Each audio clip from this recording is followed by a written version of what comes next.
No doubt you have become used to being treated as a hospital patient rather than as a convict. Has an interesting case to be studied by gentle and considerate psychiatrists. Here on Faraway, we recognize only one school of psychology. Which is? Asked Clavering, feeling that it was expected of him. Pavlov's, replied the governor. It is hard, said the doctor, to build up a conditioned reflex against wrongdoing in an adult human being.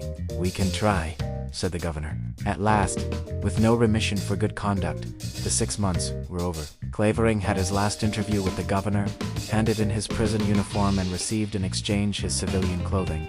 Found that his watch, his wallet, and his money were missing. His protests were laughed at.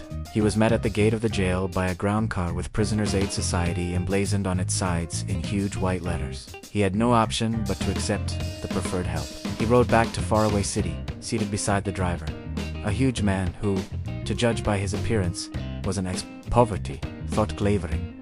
Make strange bedfellows. On the outskirts of the city, the truck pulled up alongside a drab, barracks-like building which obviously its occupants, being lavish in their use of neon signs, was the headquarters of the society. The driver of the car took Clavering into the office, where a repellently fat woman took down his particulars. He was then told that the society would find him work and would house and feed him, his hoard and lodging being deducted by his employer from his weekly pay until such time as he could fend for himself. A job, it appeared, was already waiting for him. One of the firms of importers had a vacancy for a junior clerk. He was to start the following morning. Clavering thanked the woman with more politeness than sincerity, was led by a skinny girl to a sparsely furnished cubicle. The girl turned to leave. "Wait," said Clavering.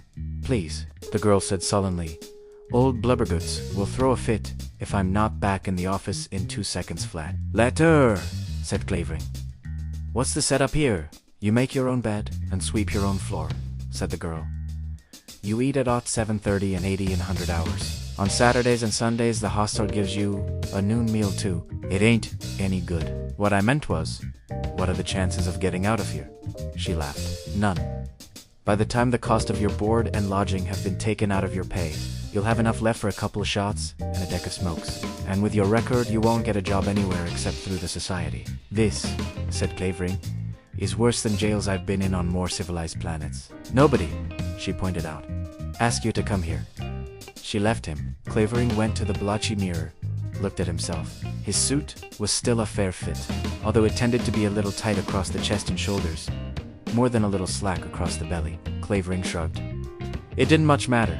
He would soon have money enough even though the fence in Faraway City would be no more honest than fences are anywhere to buy a new suit, to set himself up in some sort of business. And some sort of business.